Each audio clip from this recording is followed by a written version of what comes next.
Hi guys, good evening. Uh, am I audible? If somebody can just respond to me if I'm audible.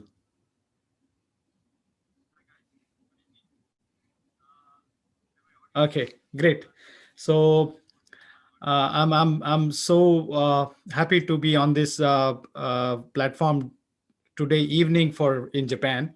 Today, maybe I think late afternoon in India, and I must thank the team of Japan Hubba for inviting me to this program and giving me this opportunity to speak to you all. So, my name is Yogi. You can just call me Yogi. In Japan, as you know, that we put a san behind the name, so you can call me Yogi-san. And just the MC was calling me Yogi-sama, but that is absolutely not required. You can just call me Yogi-san. Um, I'll just uh, so today actually I'm going to talk about a few things to you from about Japan. Some things you would have heard before. Some things could be new to you. Some things would actually come out to you as questions. So you can actually feel free to ask me questions. And I will try to answer them in the best possible knowledge I have. For people who don't know me, uh, I was elected to the city councillor position in Edogawa city in Tokyo in April 2019. I am the first Indian origin, or rather the Asian origin, city councillor in Japan. Until now in Japan, we have had city councillors of American origin, Canadian origin, then Swedish origin, and one from Bolivia. And I am the fifth one of overseas origin. In the sense, person who was born outside of Japan and brought up also outside of Japan. And we five actually came to Japan in the somewhere like student or maybe as professionals, and we moved on to our maybe goals or careers as a politician in Japan. From my educational background, I did my master's in international economics and labor economics from Pune University in India. Uh, Parallelly, I learned Japanese language from Pune University and also German language. And I love Japanese language. Fortunately, I got very good teachers in India, and thanks to them, I could actually scale the levels where I could get my GLPT1, BJT1. BJT is the JETRO Business Japanese Test, and then um, in fact now I don't care about exams. I have also done a diploma in IT back in 1990s, and then an international business program from IIM Calcutta. And I got a 1 year Japan Foundation scholarship to Japan in 1999. I started working in India in IT companies from 1996. And then from 2001, I got an opportunity to work in Japan. And since then, I have been in Japan. So until 2009, I worked purely in IT companies and in the role of coordinators, developer, tester, and then project management. And from 2010, I joined a Japanese bank. And through that bank, actually, I worked on many international projects. I also was the key person to open branches in Japanese in Bangalore and Chennai for the Japanese bank. And uh, in the later phases, in the recent phases, before I became the city councillor, I shifted to one local Japanese bank, uh, and I became the vice director of the bank. Parallelly, actually, in 2013, I also started a couple of Indian restaurants in Japan, and my restaurants are specific are different from normal restaurant, because in my restaurant, my mom's cook is being served, her recipe is being served, and it's a completely home food. uh, I do it as a social entrepreneur, not as a just like a businessman. So mostly on a non-profit basis, as a social entrepreneur. I also run a cultural center in Tokyo named as Edogawa India Culture Center. and I do a lot of actually Indian cultural programs in my center. It's a center with 50 people sitting capacity. And then in 2019, I decided to run the elections, and by God's grace and by support of all from the Indian community, from the Japanese community, I could win the election in the first shot, and I have become the councillor. And thanks to the media from Japan, from India, and in fact from all across the world, including BBC and New York Times, everybody made it a news saying that this is something, a change for Japan. Because it is believed that Japan actually looks down upon Asia, and there could be a reason. They were strong. They have been very strong in technology right now. They are a very large economy, and they're the leaders here in the Asia. So that's why the media said like, okay, now the Japanese people have started changing their way to look at the Asian community, and that is the change actually. Probably my win uh, brought in. So it became a kind of a big topic of discussion in the whole media and also in the international, what you can say, plethora. So that's about a bit of my background. However, like going to the stage of running an election, it was not a kind of a spot decision kind of. I started living in Japan from 2001, and my son was born in 2002 June. And first 3-4 years after my son was born, I was just busy in myself. I was busy with my son. But in 2005, I shifted to the city Edogawa, where actually we have the most number of Indians living in the city. And then I started realizing about issues between the Indian community and the Japanese community. And I started actually going more and more into the Japanese community through the local events, or through local, what you can say, touch up with the local community. I started working with the parents in the PTA when my son started going to the Japanese school. So through that way, actually, I started interaction with a lot of Japanese people, and also trying to solve the problems for the Indian community. Uh, Indian community is very typical, you know. We are mostly coming from the IT background, and the IT projects are time based, time bound. So many people come here for say 3 months, 6 months, year, and then they go back. Then again, the next batch comes, and many of them actually don't know to speak Japanese.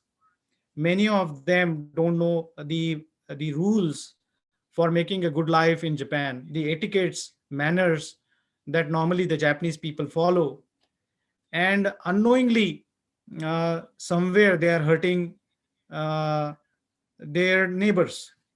It's not on purpose. I can definitely say that.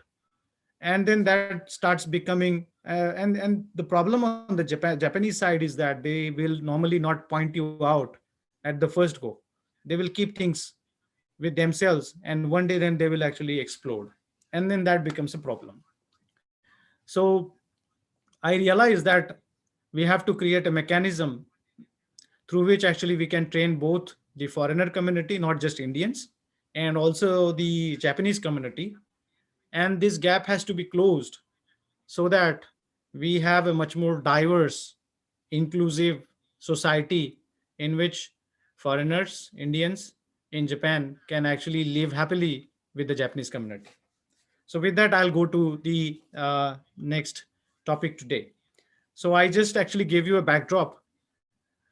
And with this backdrop, today actually we see that when I came to Japan first time in 1997, we were actually very lucky people, because very few people came to Japan from India. So I got a scholarship and I came to Japan. But as I see today, there are hundreds of Indian students coming on scholarship. In my times, it could be hardly 5 or 10 a year who would be coming to Japan on scholarships. But today, actually, hundreds are coming on scholarship. And more than hundreds actually are coming on, in fact, self expense also. Then there are so many people coming for working in Japan in IT field predominantly. Then the food and beverage industry, and then some other industries as well. And as the TITP program started around a couple of years back or 3 years back, now it is going to be closed down. And now we will have a specified skills program. There are more and more opportunities for people to come to Japan.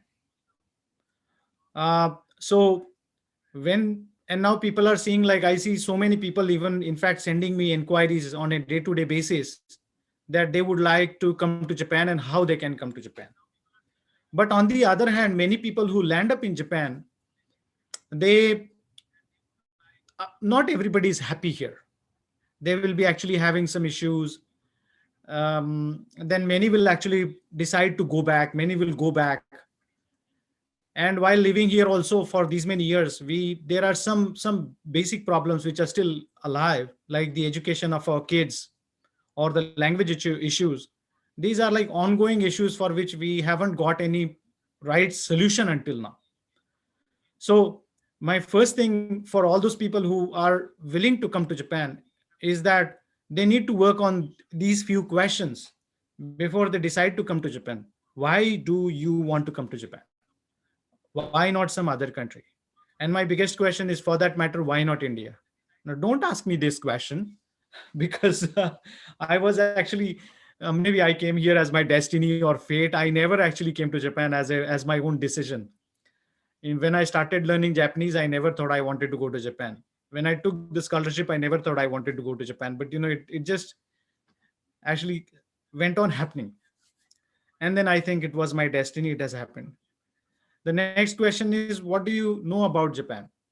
And I would specifically actually want you to ask these questions not to yourself, but if you are coming with your family to Japan, you need to ask these questions to your family as well, and train them before you come to Japan. And the biggest thing is, are you ready to go through a change? Because Japan is a very special society. It doesn't give you all the freedom of living the way maybe you are living in India or in the US or any other country. They have a very typical style of living. They have a very typical way of following the same manners. Everybody will do the same thing.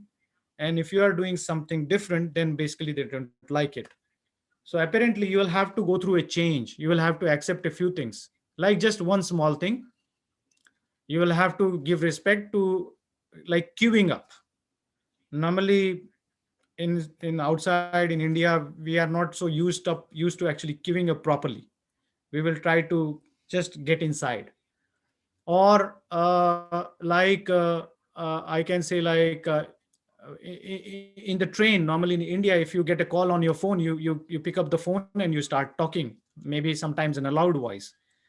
But in Japan, in trains, you are not allowed even to take your phone.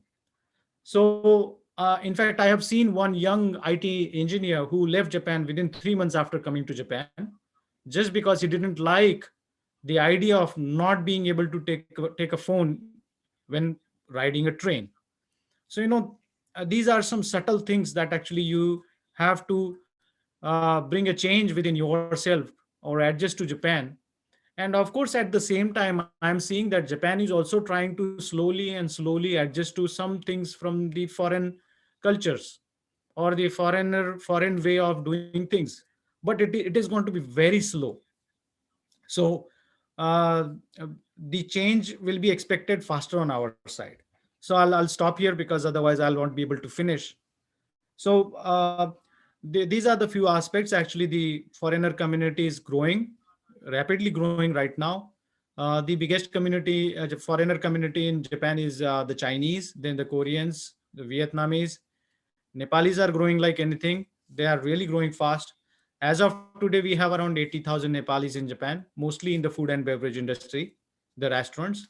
And we have around 40,000 Indians in Japan. We have not been actually growing so rapidly. Uh, I see like there are quite a few reasons in Japan why they want the immigrant labor or the immigrant people to come to Japan, immigrants to come to Japan. And the biggest reason I feel, which the government is not actually talkative about, is the limited skilled labor in Japan. I personally feel that the Japanese education is not uh, what you can say structured the way actually we have Indian education structured in India. And the great amount of labor force that is actually developed in India, it is not happening on a similar scale in Japan. And that is why they are looking for skilled labor who will actually support their manufacturing or their even services sectors. And Japan needs people. Now, I think I just spoke about it. You will have to actually do some extra effort when coming to Japan. So you yourself will have to take some effort, preparing yourself, learning the language, learning the culture of Japan. And when you're trying to come to Japan, you have to make a good CV in a Japanese style. I think a lot of information is available on the internet now, and people like Srividya San, they are there. They are very experienced.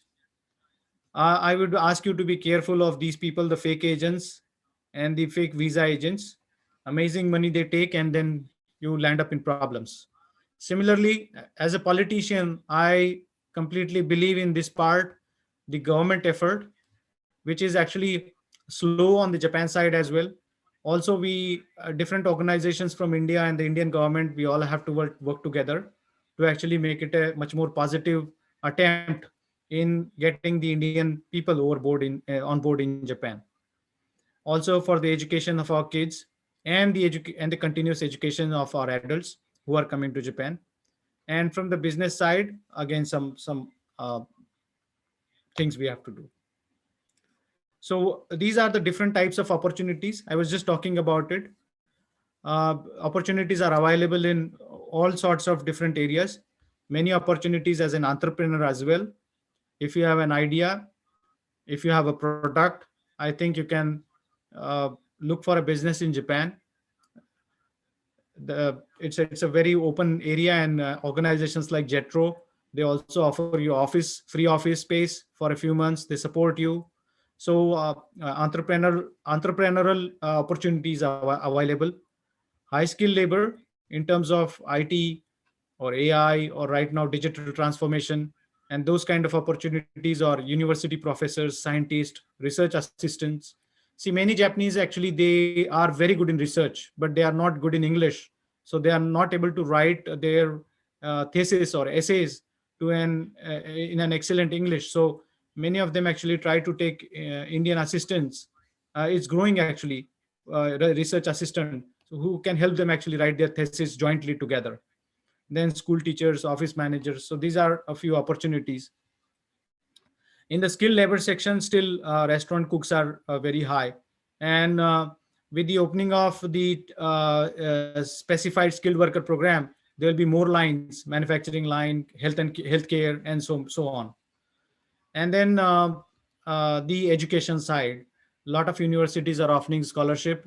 There is also an organization called as JASSO, JASSO, that offers actually a lot of scholarships. Before coming to Japan, these are the few things you need to work upon. The language is, of course, the first thing. The skills, the soft skills, and also some survival things, daily habits, cleanliness, hygiene, communication techniques, how to present yourself, clothing, and then shaving. So these are few things actually very important for survival in Japan, to create actually good impression. Uh, I was just talking to about you about learning the soft skill to be actually able to handle your counterparts in Japan well. Like suppose you take the way of communication. The Japanese style communication is very indirect. They will not tell you what is good or what is bad directly. They will actually give you some hints. Many of the times they are wanting you to actually work on it. Whereas if you see Indians are quite direct and open in communication. So in Japanese, there is also like many concepts like tatemae, omoteura.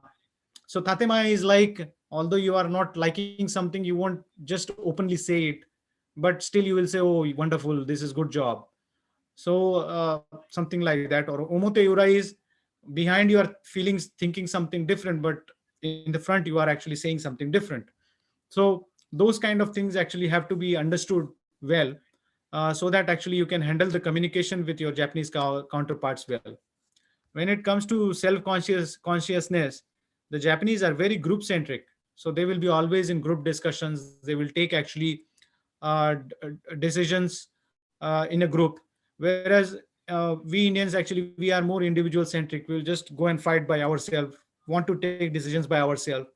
So, or like everywhere we would like we will try to give our opinion. That in fact I also do right now. So these are some subtle differences in between Japanese and Indians, and these have to be understood from our seniors or from the experts before coming to Japan or even after coming to Japan. See, these are some practical examples. This is the way normally we will keep our papers, but see the way actually Japanese people will actually do the filing. They will have proper files made. They will do a proper tagging, so these are visible from here what this file is for, what this file is for. So when you need the right documents, you just go there, right, pinpoint, and you don't actually just go on actually scratching through the pile of documents like this. If you see a shop floor, you see this is kind of Indian thing. Actually, I wanted to take the floor here, but I couldn't take. But not really so clean. Even here, you will have actually a lot of bury or something like that lying here. But if you see a Japanese plant, everything literally very clean, like a kitchen in your home, very clean. When in IT, I normally see, I was sitting on the Japanese side, and the development normally happens in the offshore in India side. So, like, if you see, like, when the development is happening in India, normally they will, if you ask them to design some fields, it will be like zigzag, zigzag, zigzag. Something is running out here, something is running out there. But when you actually want to design a screen the Japanese way, you will have to actually do a proper alignment. You see, the alignment is missing here. The alignment is missing here. Although this is the field name thing, something is coming inside here, something is coming inside here. So when you're working with Japanese, you'll have to actually do a proper alignment. You'll have to do a proper alignment, do some blocking. So these are some specific things which we have learned through experience, and I would we would like to actually share it with the new generation coming over here. So after coming to Japan, I'm actually talking all these things here and there. So these are a few merits you would like actually in the lifestyle in Japan. A very good and clean, safe day-to-day lifestyle. Even if you walk outside on the roads in the night, 2 o'clock, 3 o'clock, it's always safe in Japan. The the cleanliness in the air is felt. The peacefulness outside in the city is felt. Overall social safety is there, the good public infrastructure is there, everything will have toilets, dustbins, the gardens and the trains, everything is so clean. Many things to actually learn from these people actually that will add values to your life. And amazing tourism. Japan is smaller than India. Japan is 10 times smaller than India. The population is also 10 times smaller than India. But then there are amazing spots to actually go across Japan from the north to south. uh, you will not be actually anytime done with this country. I'm living here 20 years, but I'm still to explore. From the demerit side, the language barrier will be always there. I will once again say, like, when people are coming with the families, the one who is working, that person takes care of some of his language needs by himself or herself. But the spouse or the kids, they are always under the language barrier. So you need to actually think from that perspective also. Then there is some amount of discrimination, use and throw kind of. I In Japan there is a rule, like if you are working normally, actually they are doing 1 year contracts with you. They want you to work under contracts. But if you are doing the same job for fifth year, then basically you have to be permanent. That is the law in Japan. So I see typically even in the IT industry that they will actually keep renewing the contract for 4 years, and then fifth year they will say sayonara, because if fifth year, if they continue the contract, annual contract, then they will have to make you permanent. So that use and throw kind of thing is there. The jobs or the deals, the project deals will be actually normally project based or term based. So you will be like always, you might land up living here feeling a bit of unsafe, kind of whether I can continue my life here, whether I will have to go back after 6 months. Where it create problems is when you have to plan longer, maybe for your kids education, or maybe when you have to decide whether you have to bring your family here or not. uh, it could be a problem in day to day when you cannot decide whether I should buy good furniture in the house, whether I should spend money on something like that. So you are not able to plan, and that is one demerit actually I normally see. The office culture in Japan you may not like. Everything is peaceful in the offices. Basically, no privacy. All the tables are like connected to each other. There are no partitions between the tables. You are day in, day out, you are seeing the faces of the people. People are saying you what you are doing is open. There could be a poor work life balance. And many people complain about no career path, or slow career path, or very slow salary rise, or no salary rise for that matter.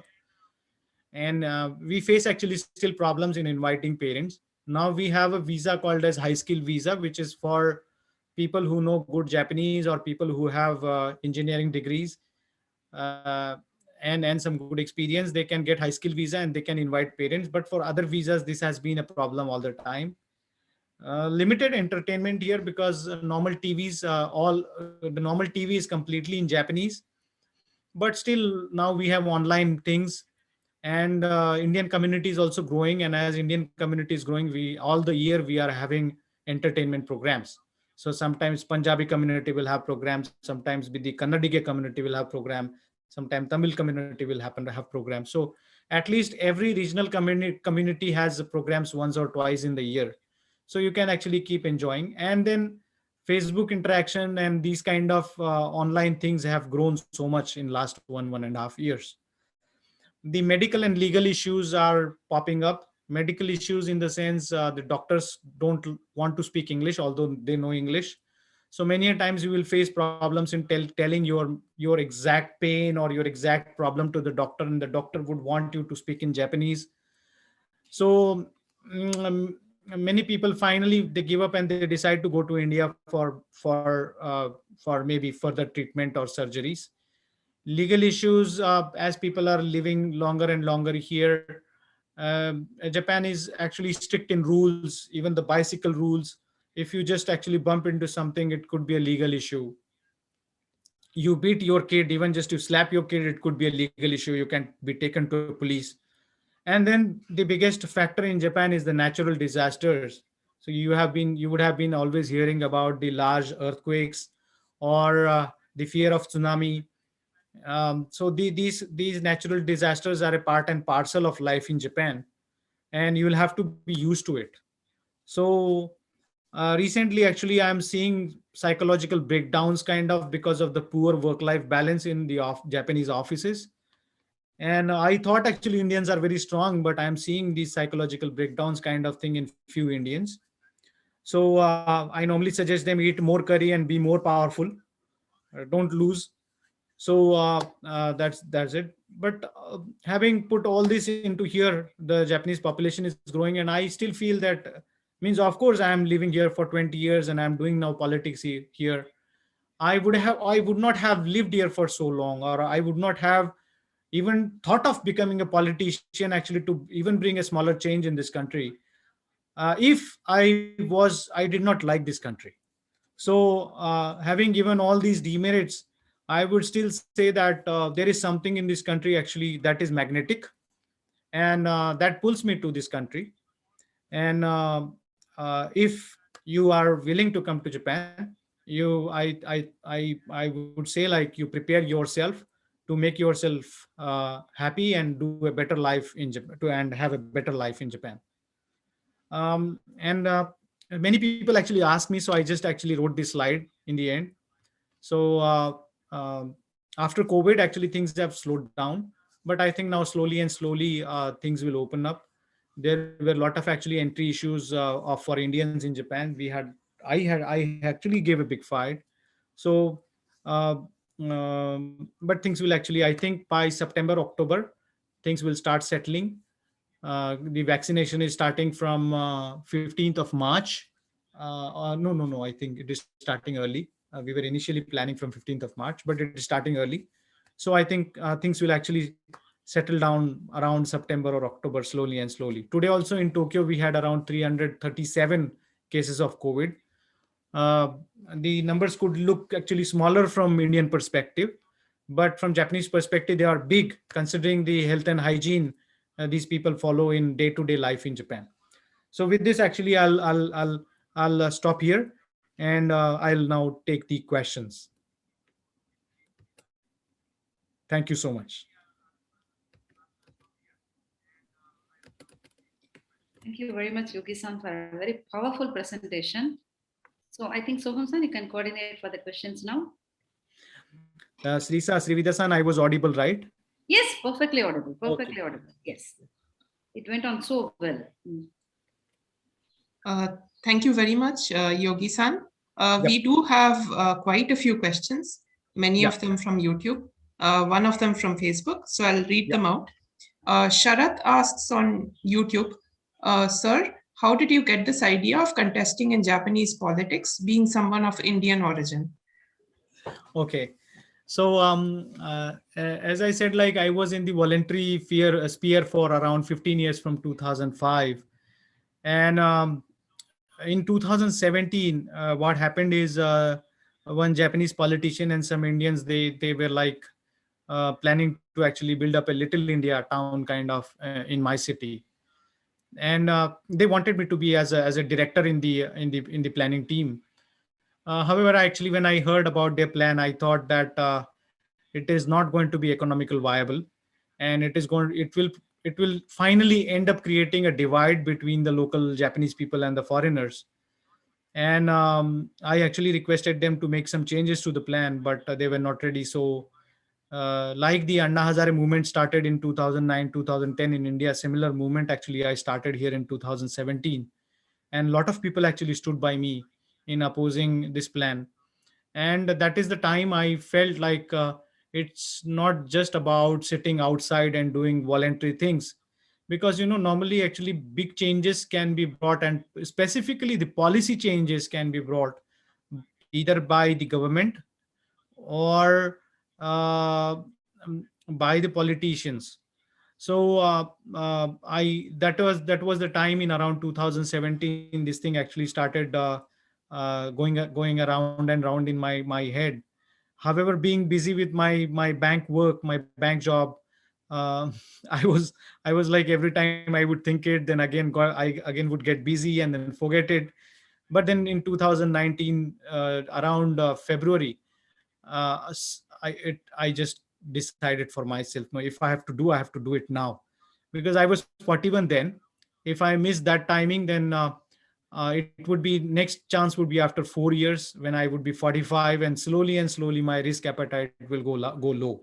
And I feel that. So many youngsters who would be here, I would actually suggest you to uh, think about it. This is a very good field.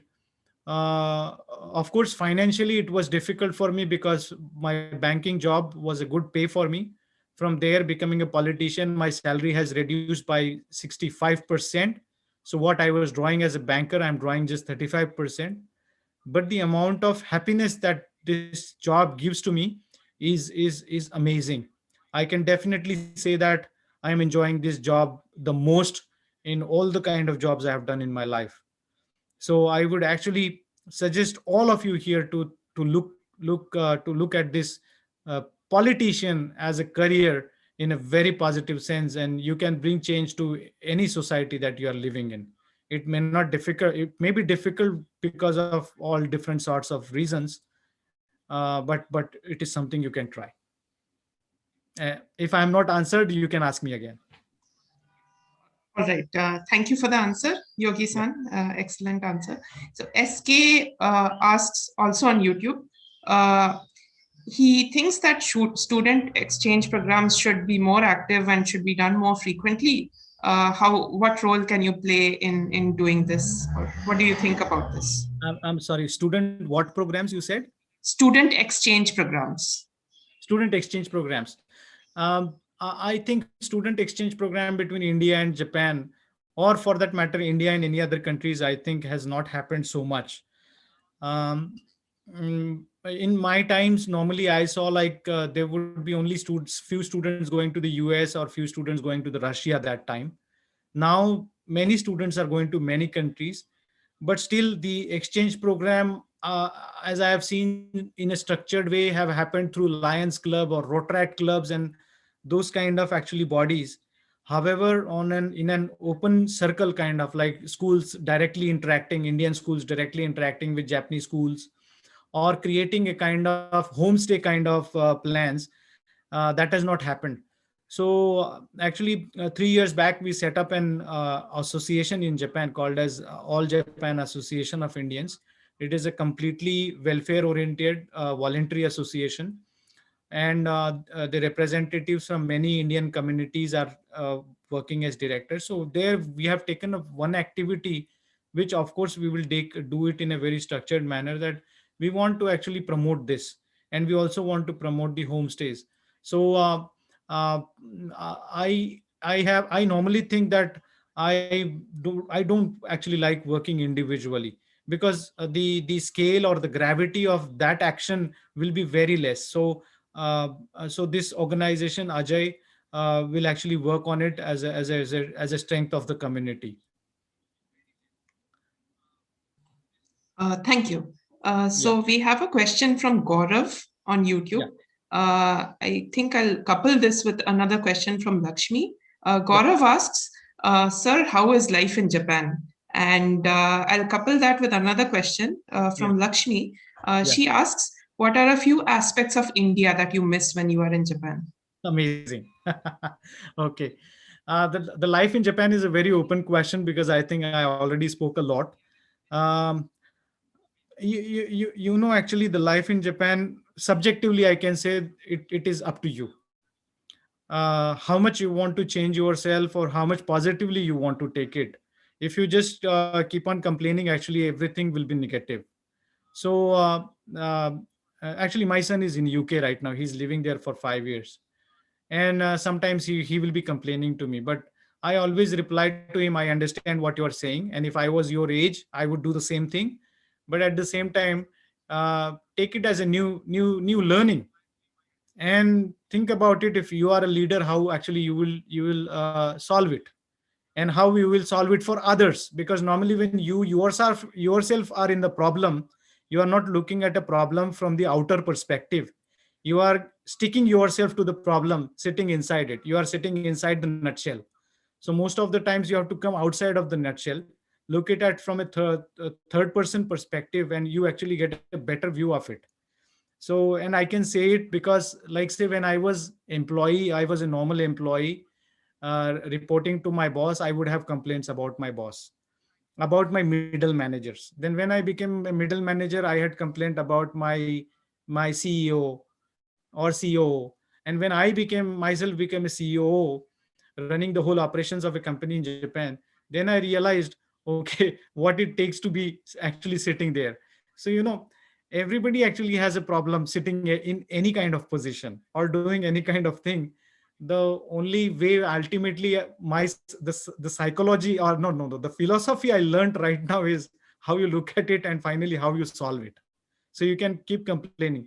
Like, say, if you don't learn Japanese and you come to Japan, um, there will be so many problems, but you take it as a challenge, you start learning, those so many problems will be solved. At a normal level, I think Japan gives a very wonderful life, peaceful life. Salaries are good. Nobody will come you, harm you, say something to you. One of thing, the discrimination things happen, but overall the life is good actually. Sometimes you will have those earthquake bumps, but again, like, you take it positively and you be prepared to take a earthquake. If suppose one day your house breaks, you have to be prepared how you take it. Then I think everything is fine, and that is the stage actually I am in today.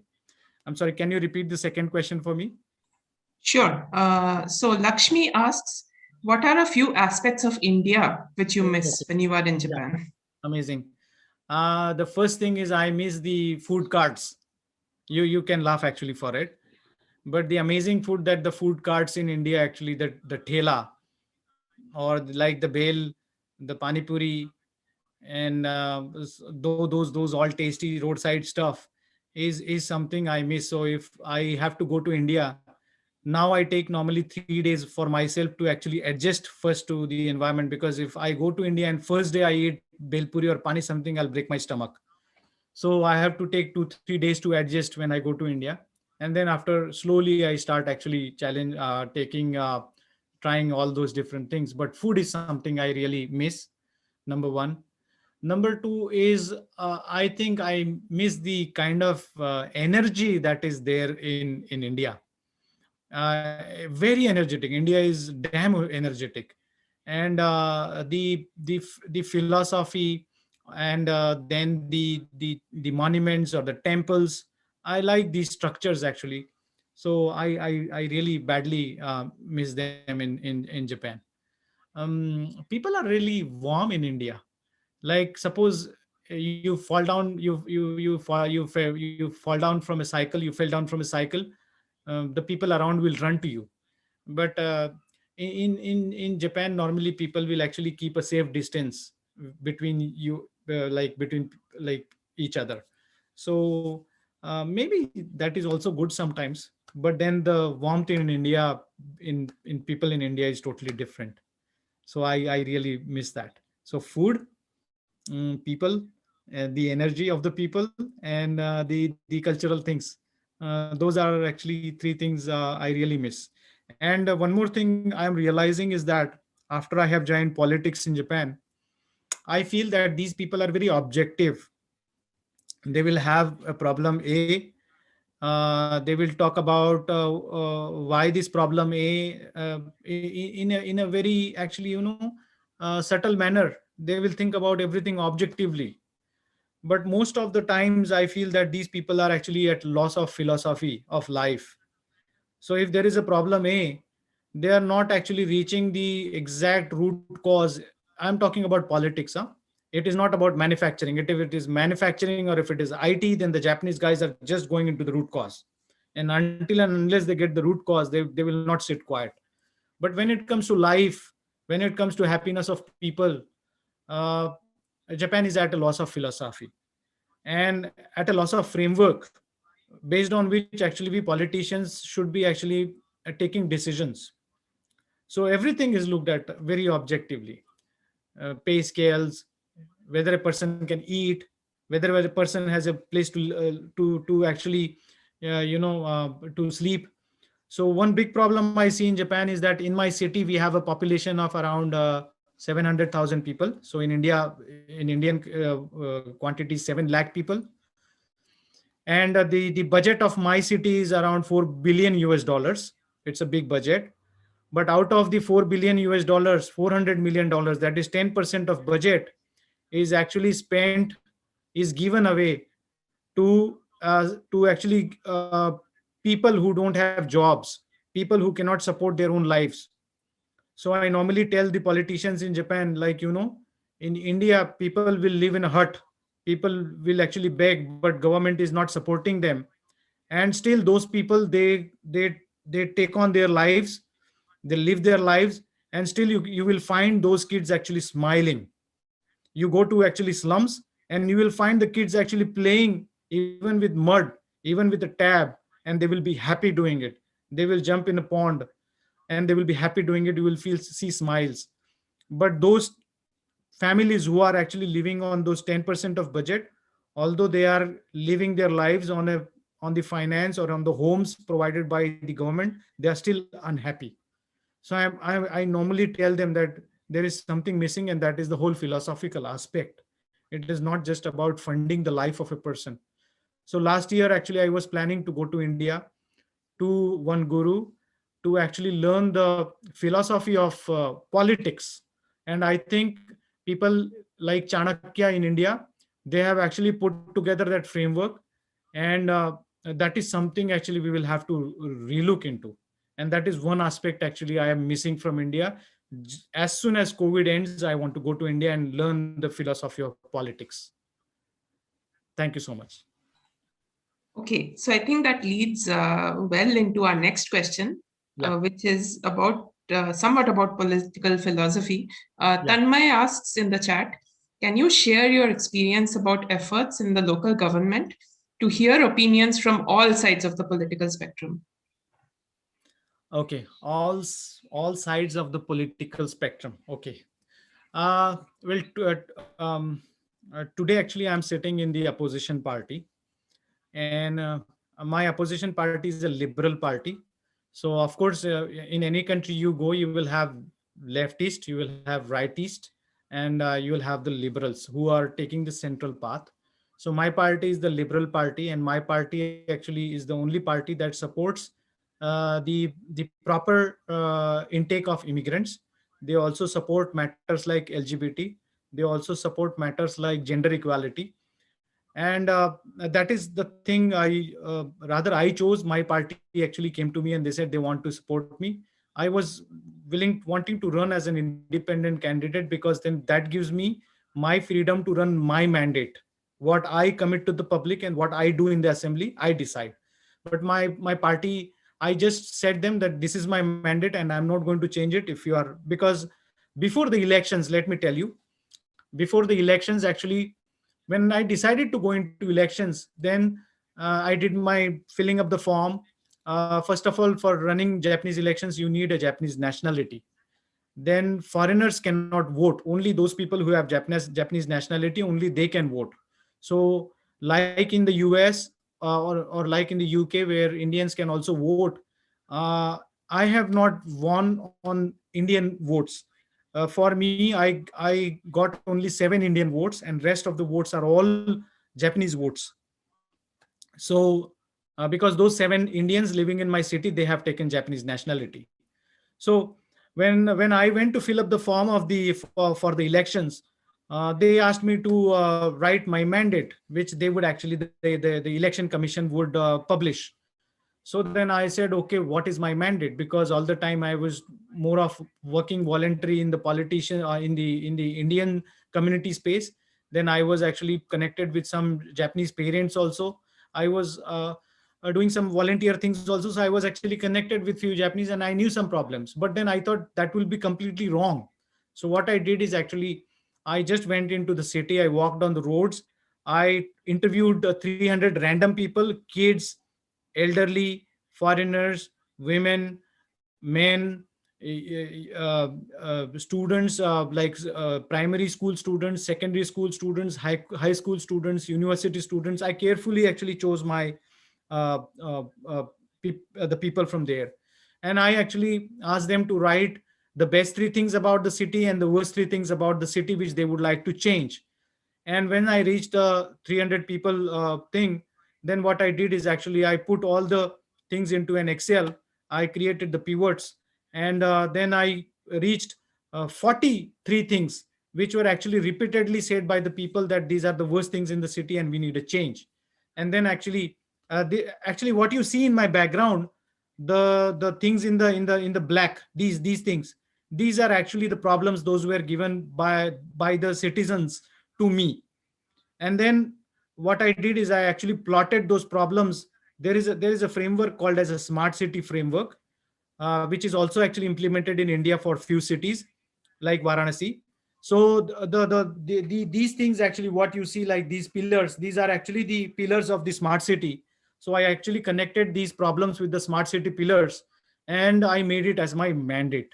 So from that perspective, when I go to actually the assembly, I'm not just fighting for the foreigners, because it is not just about solving the problems for the foreigners, because the problems will be always on the both sides, the foreigners as well as the Japanese. So I actually speak from the perspective of everybody. What I am doing there is I try to ask people to look at the problem from a 2D perspective. I think that discussion will become difficult. So I'm normally trying to speak about every kind of person in the society, from a smaller newborn kid to a very elderly person. In case of foreigners, those who have just come into Japan and those who are even leaving, like when leaving Japan. I also talk about them because there are pension issues and all. I also talk about like people with physical disabilities, people with mental disabilities, because everybody will have to actually go on scale up. So there is this word we use as minorities. Foreigners are a minority in this society. People with physical disabilities are a minorities, because all the government systems and the infrastructure, city infrastructure, are set up by default in such a way that a normal person, it is good for a normal person, but we will have to gear up for our infrastructure and our city systems, city office systems, so that we actually take good care of, say, foreigners, say physical disability people, or people from the LGBTQ background. We will have to take care of everybody. So I'm normally putting my agenda like that. Now, another thing is, I don't debate in the assembly, because what I realized after going into assembly is that, as I just said, that the political system here, I feel, is at a loss of philosophy. And honestly speaking, in my city assembly, there are no people like my background, like my education, who have IT degrees, who have management degrees, who also have learned international economics, who has worked overseas. I have gone so many parts of the world. I have seen, I have myself actually, I'm educated in 4 or 5 countries. So I have seen the education in 4 or 5 countries. Half the education is different. I have worked in so many countries. So I've seen what is the work culture in different countries. I have seen how Europe is, how their infrastructure is. I've seen how US is, how their infrastructure is. And when I have gone there, I have always seen what are the good things, what are the bad things. So, when I go into the assembly, I normally see that the people who are working in the city offices or the other councillors, they are actually not diverse like me. So I don't see any point in debating with them. Rather, I see a point in educating them or giving them an agenda to think. So something to achieve. And once they get that something to achieve, they start thinking. Of course, there will be a friction. They will say, no, no, no, no, how can it be, kind of. But then you'll have to actually keep on educating. Like say now the United Nations SDGs thing has come up. Right from the day when I have become an assemblyman, from my first day speech, from my first day of the speech at the assembly, I've said we have to implement SDGs. We have to implement smart city. Why? Because these frameworks actually give us a new perspective of thinking about the city. These are actually the frameworks, but still these frameworks lack the philosophy, which I want to go and learn in India. So all in all, I don't take a fight with the being a liberal. I I should be maybe arguing in the assembly with the rightist or leftist, or maybe in fact sometimes I should be pointing fingers at the mayor, but I don't do that, because I think my role there is actually to impart education or impart a new thought process to them. And that is what, in fact, we also have to do at our workplaces, even in normal workplaces, because every friction or every opposition comes from the lack of knowledge or lack of experience. So if somebody is having less experience or less knowledge, maybe we will have to give them that knowledge or experience, share it. So that is my take. Does that answer the question? I'm not sure. Sure. I think Tanmay would have gotten his answer. Thank you very much. So in the interest of time, once again, I'll be combining two related questions. Yukta on YouTube asks, what are job opportunities in the field of cultural exchange? So Yukta says that they do not have a technical background, but have an interest in language and culture. So how do they go about pursuing a career in this? And related to this, Ryan on Facebook asks that he has a friend who is currently doing a postgraduate in English honors, and they are looking forward to graduating and then teaching English in Japan. So what's the scope for Indians teaching English in Japan? Sri Vidya-san, if I can request, I'm sorry, I'm not sure if it is Sri Vidya-san or Soham-san. So I'll take actually questions one by one. My memory is short. All right, sure. I have like that Amir Khan kind of problem, short memory loss problem. So, sure. Apologies. I'll do one by one. So first thing was cultural exchange. So Unfortunately, actually, Japan still does not allow so many cultural exchange opportunities or visas to Indians. Similarly, Japan is also not offering the holiday visa to Indians. Um, so for the cultural exchange, I'm still not seeing it happening so much.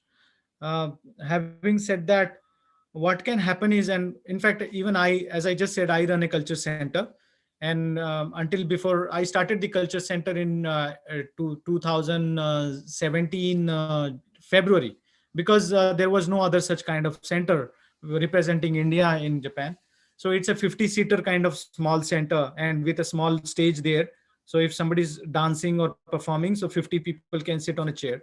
I have done around 150 cultural events there in 3 years, and because of Corona last year, I couldn't do anything. So many actually artists come from India, singing, dancing, instrumental. So many people come from India, or I also have performers from other parts of the world. uh, what I realize is mm, something like organization or institution based exchange is still not happening. So there are a couple of ways to go about it, or three ways I can say. Uh, One is like uh, connecting your form of what you can say, say cultural dance or cultural music or whatever, traditional music or traditional dance, etc.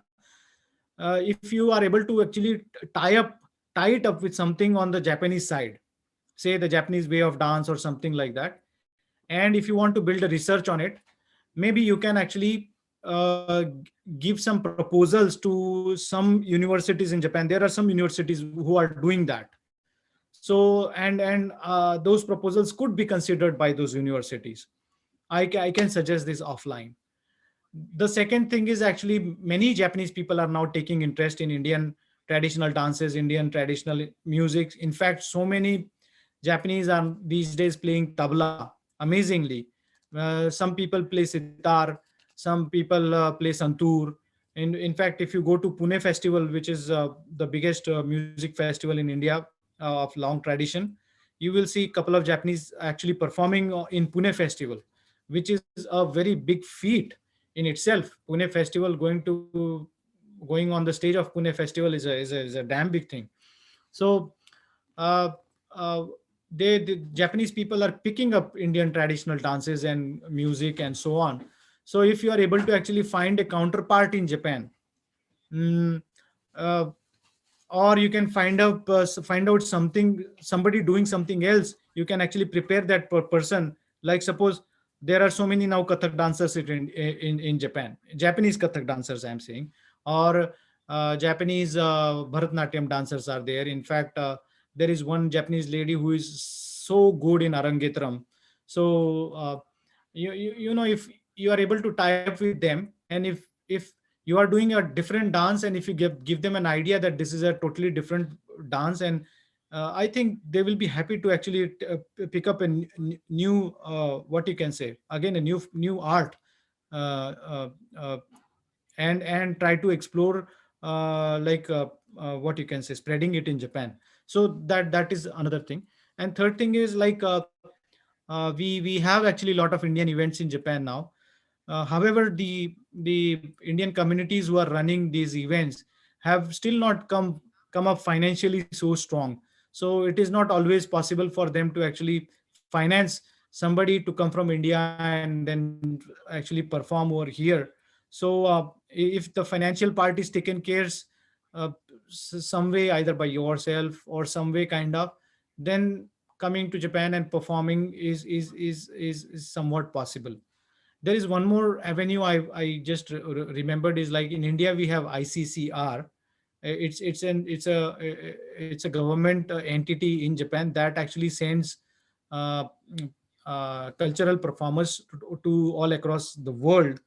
In Japan also, we normally get two ICCR performances a year, but those performers are very high level, means they are recognized people. So, or maybe they are politically connected. So if you have these two things, basically there could be a possibility like you can come to Japan. If you speak Japanese, you can convince them from that side. So if you can get recommendation into ICCR, then maybe ICCR can also connect you.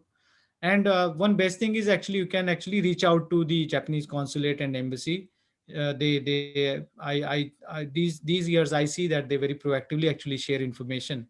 They can have information. Let us actually find it out.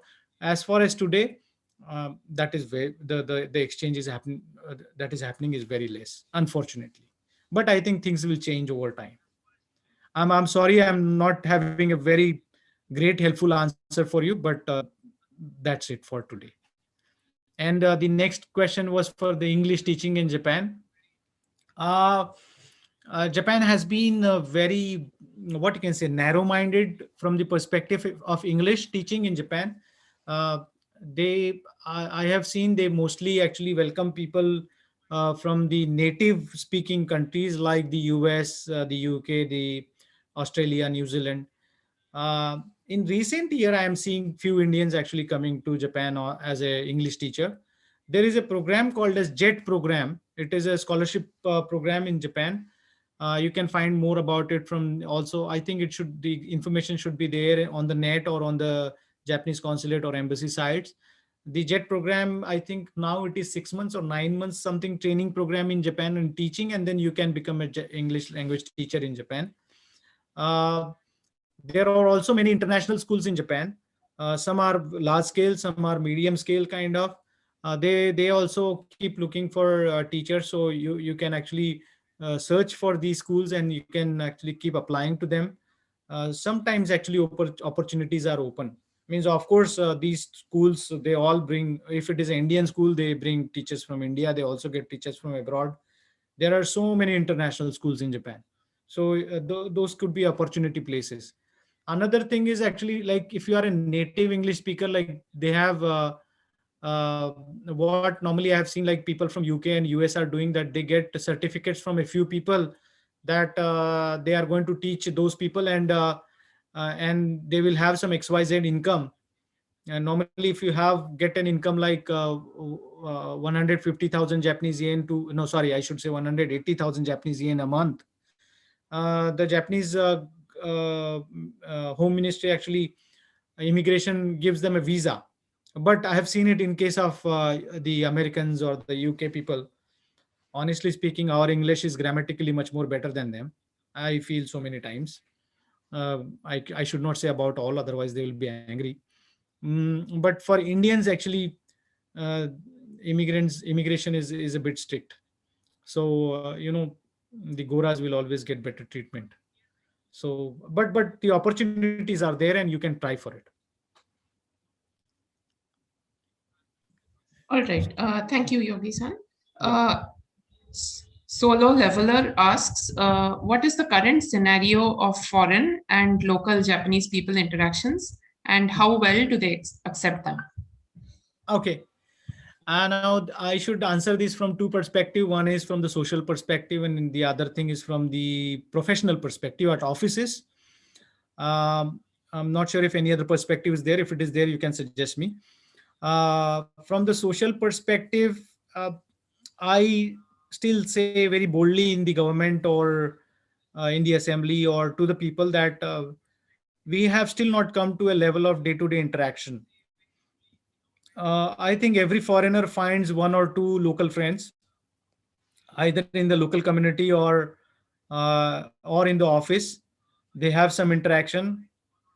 Sometimes they might visit their homes, but the interaction between the foreigners and the Japanese have not come to a day-to-day kind of level. So in Japanese, if you know Japanese, there are two words. One is kyosei and another is kyozon. Kyozon means actually just living there peacefully without problem, without creating trouble for each other. As far as possible, try maintaining the rules so that other is not actually hurt. Whereas the kyosei means, so the first definition was for kyozon. Then the next word was kyosei, which means like you live happily together. You just don't live together, but you live happily together. So it means like you communicate with each other. Maybe sometimes, like in India, we do, oh, I prepared this today, so would you like to taste this? You put it in a box and you take to your neighbor's house. then your neighbor actually will empty that thing into their vessel, and then they will actually wash the vessel, and they will put something they have prepared, and then they will give it back to you. They won't give you the empty vessel. And then you enjoy each other's food, kind of, right? And then maybe you go and you ask what was the recipe, kind of, and that happens on a day-to-day basis in India. So that level is the futuristic, actually the dream level which we will have to reach, but that is not happening today. I what you can say, Mm, I normally say people like the interaction of the Japanese and the foreigners in Japan is still at a festival level. It means like if there is an Indian festival, there'll be so many Indians who will be coming there, Japanese who will be coming there. Same for like if there is something Korean, something other thing, Japanese people will go there, enjoy, have fun, and then go back home. But that relation doesn't grow to like keep meeting together on a regular basis or do some exchange kind of regular basis. So right now I'm suggesting in my assembly that we should actually create some calendar, or maybe create some hall, a small room, which will have weekly kind of things. Like every week foreigners come there, they teach how to cook their food, they bring their clothes, Japanese people try it, or maybe Japanese people come and they teach how to cook Japanese food, or maybe they teach about the Japanese culture or the etiquettes. So if some place or some what you can say program can be created that goes across the year, all 52 weeks, every weekend, then you know that social participation will go on, which is actually not happening right now. And I think when that happens, only then the walls between foreigners and Japanese will be broken. So that is something my dream. So I'm not sure if I have answered correctly, but that is what the stage is today. Having said that, again, like, sorry, I would add, like on the professional side, usually like the communication is more of formal. Sometimes actually Japanese could be nasty. It means like I'll tell you one example. Like um, when I was actually new in Japan, actually I used to wear colorful shirts. Even today, actually, I'm wearing an Indian shirt, not a Japanese plain shirt kind of. If you see a Japanese person, they will be normally wearing a white shirt or a very light blue kind of shirt. So very typical, you know. But we Indians are not like that. We are like wearing energetic, colorful clothes. So one day I was sitting in a meeting in my bank, and I was on the business and operations side, and one senior person from the IT side, he just he actually commented on my shirt. Yogi san, your shirt, you know, actually it's so difficult even for me to see at you. It was so annoying. But my boss, he was also a Japanese, and he actually supported me a lot. He immediately, so I laughed actually, honestly, when he said to me that. But my boss actually immediately actually saved me, saying that, you know, he's wearing that shirt so that you don't sleep in the meeting. So sometimes the communication in the office can be annoying. So, but the drawback is I am also quite sincere. I am not something like a person like who will immediately give back. I will just take in, okay, go on. And sometimes actually that actually uh, doesn't help us. So we will have to be actually clever to handle the situations, like my boss handled it for me. You know, I should have given him back like that, so that next time he doesn't speak. And honestly speaking, next time he didn't speak. So otherwise, you know, professional, I have seen there are no not really problems, but some nasty people will be there everywhere, and you'll have to actually educate yourself to actually handle them. Yeah. Another thing is like sometimes on roads in last 20 years, maybe 6 7 times, 7 8 times, I have seen like people coming to me, just somebody unknown just walks into me and says, bloody, you have taken my job. So initially I would feel like, oh, am I really taking my job? But after a few things up, when I started actually thinking about it, then I started giving it back to them. You know, I'm not taking your job, but actually I'm creating a job. So when I am working in my office, there are so many things. I am, because of my work, my bank is functioning, and because of that, so many jobs will be created. So, you know, there is a change in my psychology as well. I also stopped feeling like I'm coming here and I'm taking up somebody's job. Well, the person who walks into me like that and says like that, that person is somebody who won't be able to do my job in the first place. So those kind of experiences are also there. And recently, actually, I hear a lot of complaints from the foreigners that the police actually, normally the police will be standing at the railway stations, and they will be watching people for safe, like just to actually check the safety of the city. And many times they stop the foreigners and they will ask, where do you live, where do you work, show us your identity card. And sometime nastily they see your wallets hum, and if you have more money, why do you have so much of money, what is your salary? So police will be nasty everywhere. In Japan, police is at a nasty at a different level. Normally they will be very helpful, but sometimes they will be nasty. So but we have to train ourselves how to handle them. So that is what I normally now do to the people. I train them how to handle them. So 98%, 99% the communication will be here good. 1%, 2% that nasty factor will be there. That's it. Yeah. Thank you very much, Yogi-san. Yeah. The next question is from Rin. Yeah. Rin says that they will be completing their JLPT N3 and would like to do an MBA with a scholarship in Japan, after which they would wish to start a business in Japan with the goal of sustainability. So what would your advice to Rin be in that regard? I think that is good, but if you are going to go for an MBA or planning to go for an MBA, or if you are planning to go for an entrepreneurship later, I would suggest you pick up more Japanese as well. Also, I would suggest you you start learning the difference of cultures right from the beginning. Well, my very bold statement would be, I have not seen a great MBA program in Japan. My very bold statement. Um, um, and I have seen foreigners going to universities like IUJ, International University of Japan, but finally, I have not seen them actually making great choices. I'm not sure why. So there are some scholarship opportunities to do an MBA in Japan. Again, like the embassy site would probably the best source to see at it, but IUJ also offers a scholarship.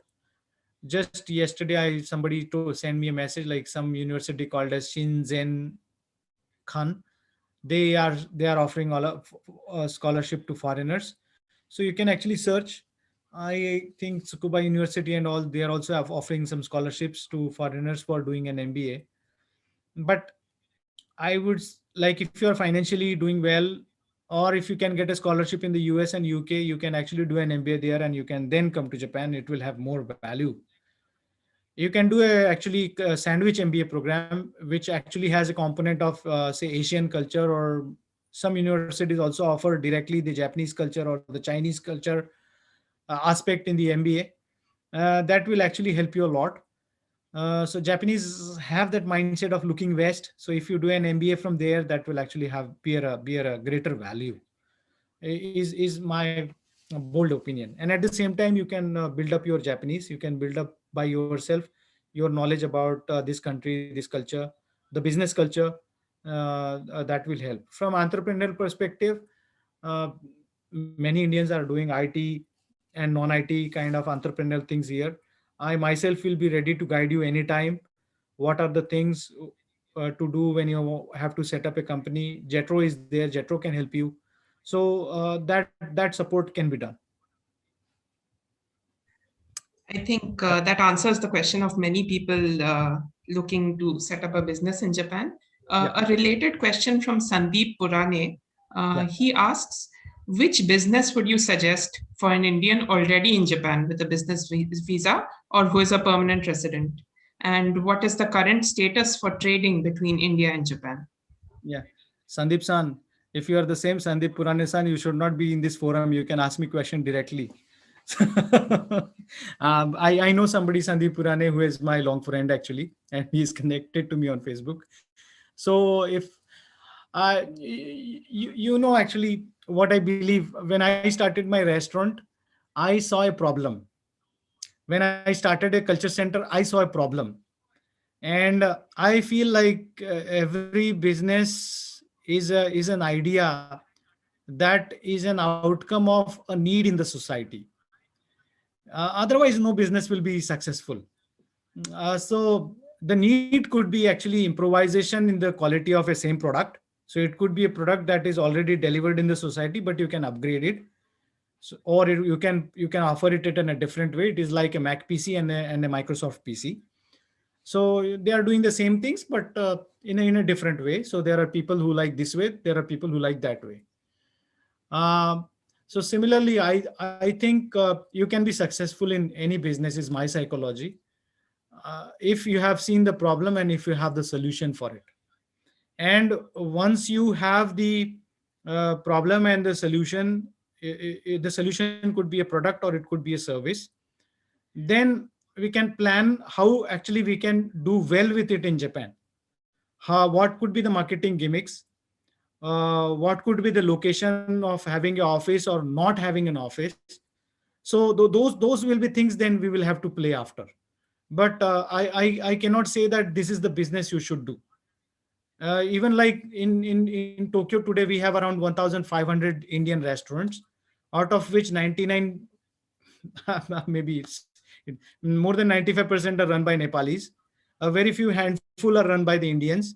If you ask a Indian person who is running a restaurant, Indian restaurant owner in Tokyo, if you can start an Indian restaurant, they will say, don't. It doesn't make you money. But my restaurants have been very successful enough not to put me into losses. Uh, Even in Corona times, I'm sustaining because I am running it on a totally different model. I found out that when I was ill, I was just lying on my bed for 10 days, and my mom was also like we both of us had a viral fever. We were lying on the bed, and uh, we were not able to get actually the kind of food that we should be actually eating in those 10 days. So we thought, okay, there is no answer to this, and we saw it as a genuine problem. And it worked. So we started giving the Indian food, which is non-oily, which is like the same food that a mom cooks at home. So it worked, and nobody is able to copy it because it's my mom's food. So like tomorrow, like say Sandeep San is living here. If his mom is coming or if his wife is cooking, will be able to copy her. So a differentiation, in other words. So I think anything could be done from the trade perspective. Between India and Japan, India is still far away as compared to countries like India versus Japan, India to China and Japan, or you can say I'm not even comparing US and Japan because there are those special economic arrangements there. But the way China exports to Japan, or the way even Indonesia or Korea export to Japan, we will have to actually work together um, to actually create that kind of thing between India and Japan. The problems are there, the regional, the geographical distance problem, the overall, what you can say, cultural difference problem in terms of food.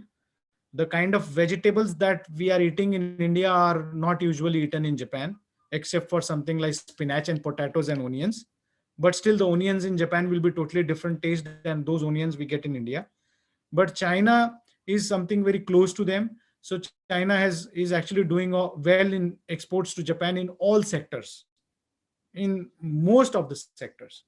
And the most important part is we have not been so entrepreneurial in Japan, including me. The way Chinese have been entrepreneurial in Japan is totally different. So if Sandeep San is having that question, I'm really happy that you are trying to be one, and I would support that. Thank you. Thank you. So we have a question from Facebook. Chaitanya San asks, what changes should Indians living in Japan make to get along with their Japanese neighbors? I think I took actually great care of that in the presentation. But when I was, now I live in my own bungalow. But when I was living in a big actually society complex with 1,500 families, I was also the first non-Japanese director in that company, in that society of Japanese, where out of 1,500, when I became the director, around 200, 250 families would be foreigners, and rest of the families would be Japanese.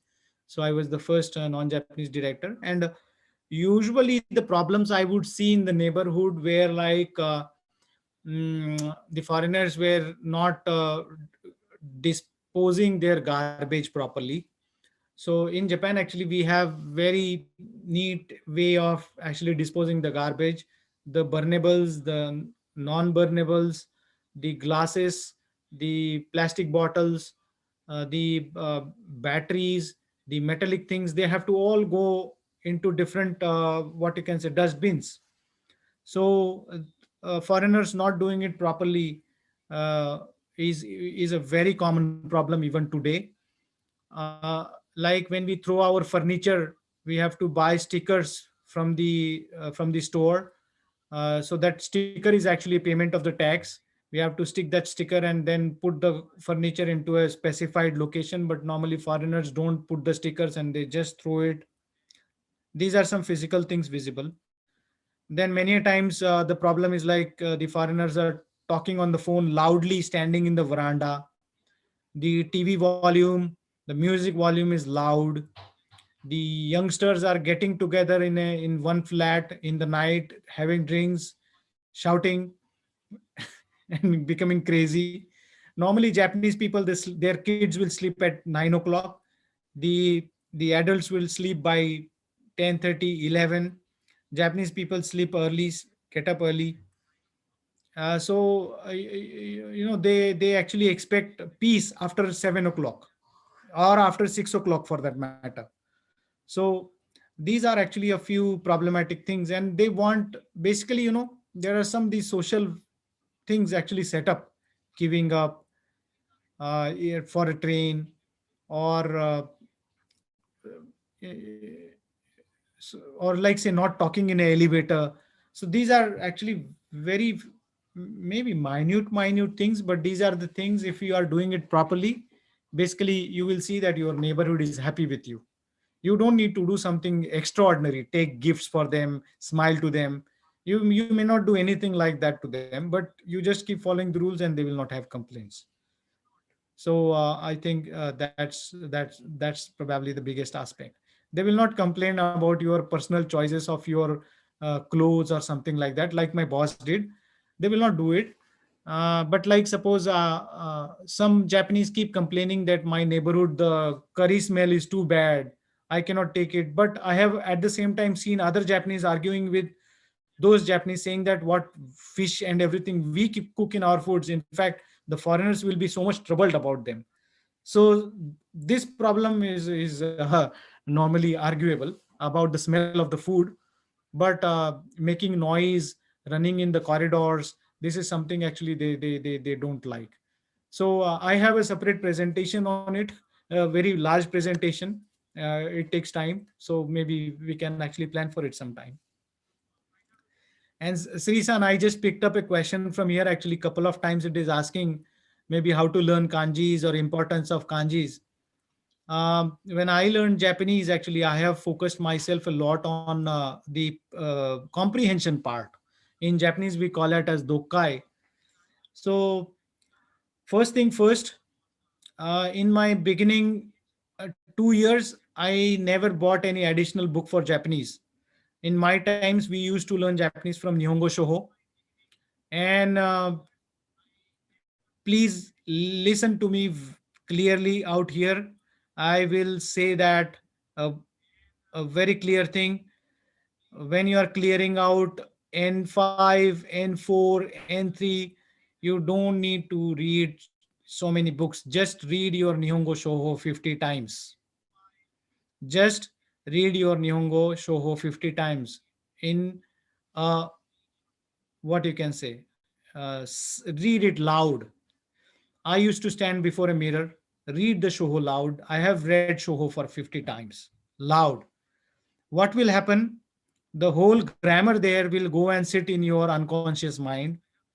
whenever you will speak Japanese, it will come out in an automatic fashion. Normally, the problem with foreigners is that, or any foreign language you speak, even if a Japanese is speaking a foreign language, whenever we are speaking foreign language, we are actually thinking in a different language and we are translating it and then we are talking it. It loses speed, it loses sense a lot of times, it loses the structure a lot of times. There is no fun. Today when I speak Japanese, it just flows out. I, in my mind, I'm not even thinking about it. Why it happened? Because I trained my unconscious mind, I trained my subconscious mind. Don't run after kanjis, run after dokkai. Take, learn those kanjis in a context based manner. Don't learn those kanjis on one manner. Every time when you get a kanji, you should strike back. I read this kanji here in this pattern with this kanji, and the reading was like this. Otherwise, if you are just like donkey remembering, na, you will forget those. Everything you will forget after some time. Our brains are not super brains. Maybe somebody will have, but normal people like me, we don't have super brains. So I would suggest actually do Japanese learning, language learning in a context based manner.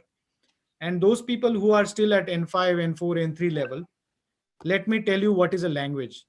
Language is just a few set of grammars which put together a few nouns and few verbs together in the level when you start up. When as you go on graduating to level 2, you start from level 3. Actually, level 3 you have adjectives and adverbs. When you go to level 2, you have a bigger set of adjectives and adverbs, and then you will have idioms and proverbs. And when you go to level 1, the same thing will go to a higher level. So when you are at level 4, level 3, level 5, you have to play with those 14, 15 set of grammars, very perfectly done in your subconscious mind, along with a set of nouns and verbs and few adjectives and few adverbs, which you may learn as a vocabulary. So take language as just like that. It is nothing more than that. Prepare your subconscious mind and you will be able to speak Japanese as fluent as I am speaking today. So it's a very simple thing. The biggest error that people do is they keep running here, there, ask opinion of so many people, try to get books.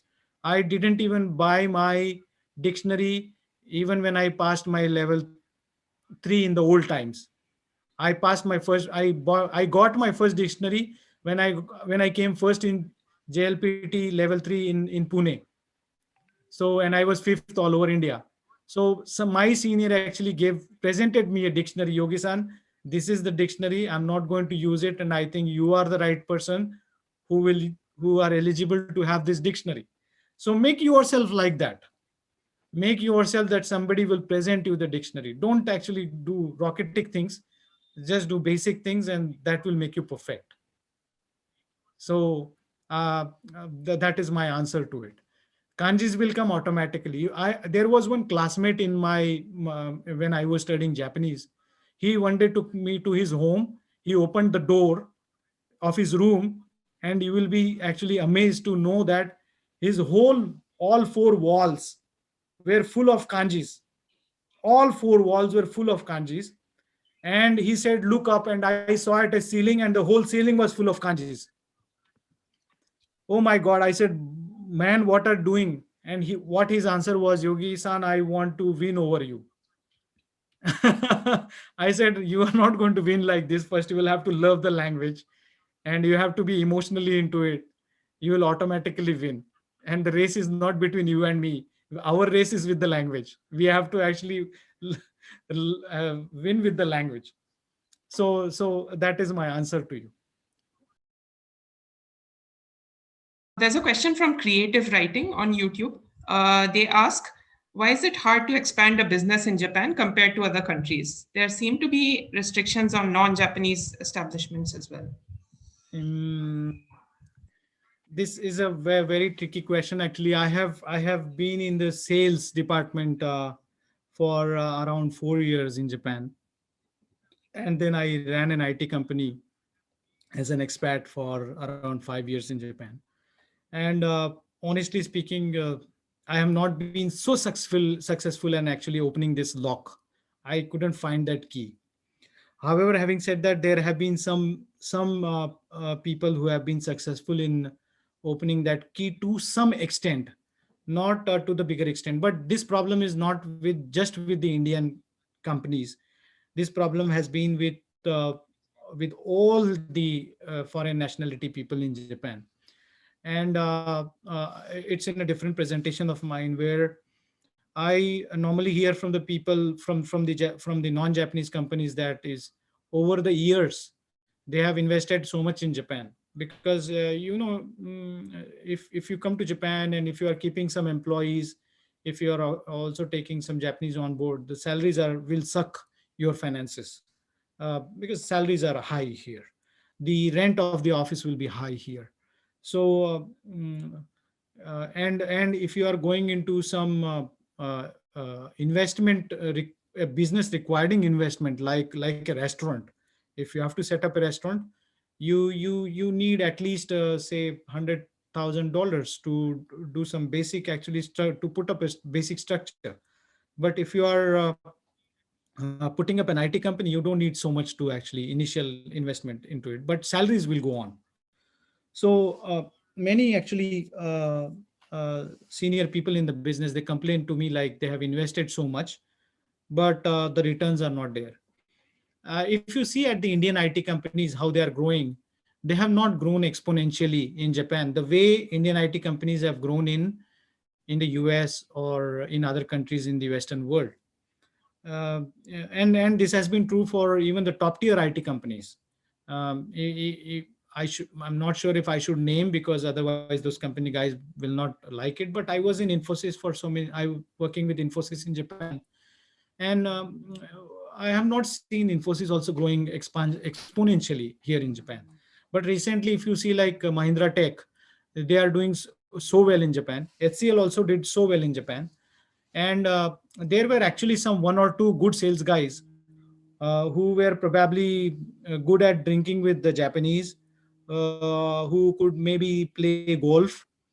Mm, uh, so these were actually a couple of good qualities they had, that they could drink with the Japanese, they could play golf with the Japanese, and maybe they could do some subtle communication with them. Particularly in the Indian IT products, we haven't done actually so well. But there is one small company, I don't remember the name right now. The company is from Calcutta. The owner of the company was working in the investment banking company Nomura in Japan, and he found out that there is a small software piece that is missing. He developed that piece and he sold it to that Nomura company, and only with that software now he runs a 500 people company stably. That software is used by Nomura in Japan, and he runs the 500 people company just with one customer. So it's a case study. So uh, and Japanese people are very choosy from this perspective. One. Number two is the Japanese. This is very important thing which even MBA schools won't teach you, is that the Japanese companies, they actually try to create an internal economy by creating a give and take kind of relationship between the customer and the vendor. So the customer will become the vendor for a particular service, and the relationship will reverse for a particular service. Like suppose I will give you an example. When I was working for Mizuho, the Mizuho will give its IT projects, some projects to Fujitsu, some projects to NTT Data, some projects to to Hitachi, which are the major IT companies in Japan.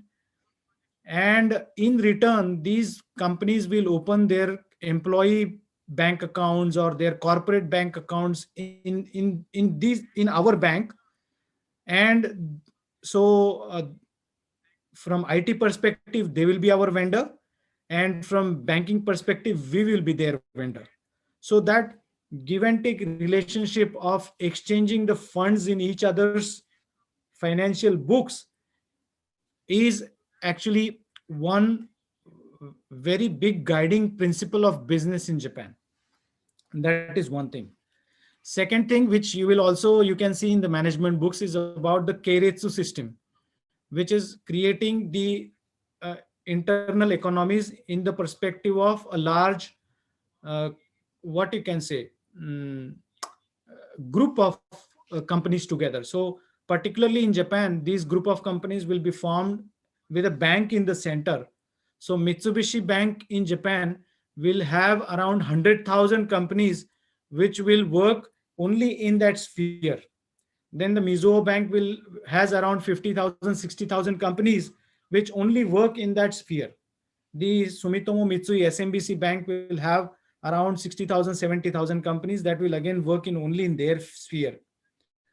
And within this sphere, what they do is they do a give and take. So what happens is, rather than giving business to some another entity from outside, they try to give business within this keiretsu, within this group of companies. And if it is a foreigner company, then the hurdle is still bigger. So another great thing is these keiretsu, they don't actually compete with each other. I'll give you one example that you will actually understand very easily. In India, we have various Japanese car manufacturing companies: Suzuki, Toyota, Honda. If you see, all these companies, they never create a car that is similar. They will always offer you cars that are different. So Suzuki will typically go into a smaller car segment, whereas Toyota is going into 7 to 8 seater segment, and Honda is taking a bit high class, up class than Suzuki in the smaller 5-seater or 5-seater segment. I am actually a trainer for Honda for long years. I go and train their people who go to India. And I have actually asked this question, why don't you go? So they say, we don't compete. They don't compete between ourselves. But what we are doing as Indians, we actually keep creating same services, same products, and we compete between each other. That doesn't solve the purpose. Again, so the big point is differentiation here. How much you can differentiate and how much you don't compete between yourself is the key to success.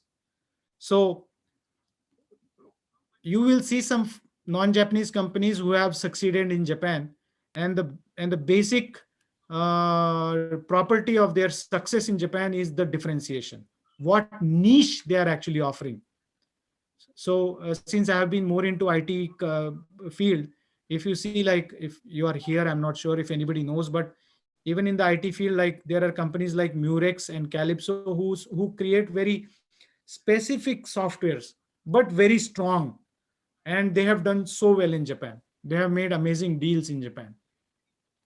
And another thing is, how much is your product or service ready for Japan, language wise, culture wise, and that will actually define a lot over there. So that's a bit in a nutshell.